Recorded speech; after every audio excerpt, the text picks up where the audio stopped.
Akwa Okuko Tiwara Aki ibido kwakwa ọzọ. Akwa Okuko ibido kwakwa ọzọ. Ọkwa omekwa na ese na abịakwa. Ọbọkwa ịmara ụmanyụba nsị nyụsịa ikpo ho nsi ekpo ijiji wakakpo bere ese mba na ndị ilo echetagwo na fa achọkwagwo wit ijiji wa n'oge nwa because asị onye ọbụla kpatalụ nkụ ahụhụ si ngwele pụtara ya ọlịlị.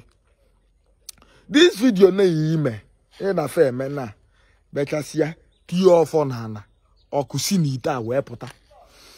Ịma na abịa si ọkwọ m na ịma na to you ịma ọgwụ inwe ịma na original na ọ bụla anyhow ọgwụ no real yes. Mana mmadụ na ndị Igbo dị good na ịkọta ife ndị mmadụ mee fa mara ife fa mefe eje kpata akwụkwọ na fuel ma ọ bụ nsị egbe gị n'ite. Ụfọdụ nwere ike ije bute boketi gị n'ite ma ya bụ na-akọta ọdate na ị na-eme. And moreover, ọgwụ bụ a spiritual thing. Ọgwụ bụ a spiritual thing. Ife mmadụ ada afụ anya. Ife mmadụ ada afụ anya. Ọgwụ bụ spirit. Ọgwụ abụrụ magic. Asọkwa na ọ nwere ọgwụ ọ ya abịa ịgwọsịa o mere ya ofu amansị ka ịma na ọgwụ n'ọlụ enwe.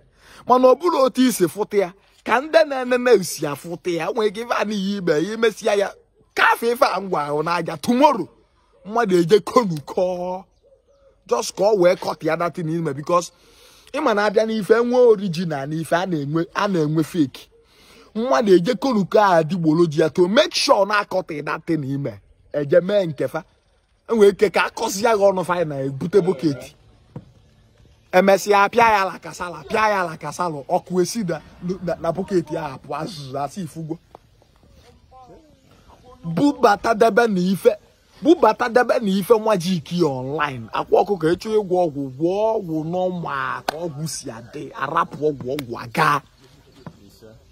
If you want to do your do because to me a belief from na ọgwụ bụ ife eji eme showcase. Ọgwụ abụrụ magic. Ọgwụ bụ a spiritual thing na ada afụ anya with ọgwụ bụ ọgwụ na-eleke dị oke ile ada eme mkpọtụ. Yes. Ade ọgwụ ada eme kabe mkpọtụ. Ọgwụ bụ ife na-apụ n'ikuku na-apụ na mmụọ a fight ife na-aja gị na mmụọ. Asịọkwa na nke yi ime ebu fake. Mana mind it tomorrow mmadụ nwere ike ije konuko ofu ife ọmaghị ife ọgbụ konuko nsị egbe ọkachasị ndị a na-achọ view and followers fe konuko nsị egbe konuko ofu ife ganyere ya na boketi ụfọdụ aghịrị ya na filim bọtụlụ. Chetakwa ife ma eji esi ihe mgbe ọ were ntụtụ debe n'elu bọtụlụ si na ọka ọ wee gwọrọ ụmụ yahoo ọgwụ. Ụfọdụ mesịrị nkefa tinye design ọ na-agagharị ọ na-enwu ọkụ akpọ ya art. Cheta ife mee na nke aya all these things nna gwa ka m wee gwa bụ ụdị ife ebubatazi online. Amagwa m ife ji ekwu maka ọzọ na-asị na Okongwu a na-ekwu ife adịghị imesi tie ọfọ n'oke ite nwụba ọkụ gbachelụ ịyafụ onye ya eme. O nwere ike nke ya dịrị very simple. Mmadụ ya ejezi rụọ ọrụ original ya ogbo ndị Igbo ka iji egwu rụọ ọrụ original ogbo ngie ọkụ ememe mesịa sef o wee ike ọnụ ka ọ ya afịa efu ọkụ ya na-asị ọkụ nke osida Mount na-abịa. Ama m ife ji ụmụ ọdịse ga kwụsị na ibubata ya online maka ibubata ya aya akasị ya and akasị ya mgbe onuzu kpara ego enwekwa m okwu m na-ekwu ọzọ asị na Okongwu a na-ekwu.